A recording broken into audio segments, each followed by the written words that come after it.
Hello guys, today we are going to see the meaning of the word auscultation. இதுக்கான தமிழ் அர்த்தம் கேட்கும் முறை, கேட்கும் சோதனை, உள்ளூர் கேட்கும் முறை.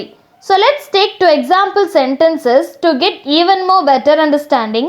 The first example is the doctor performed auscultation of the patient's lungs.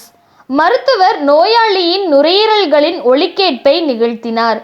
The second example is Auscultation is a key part of physical examination.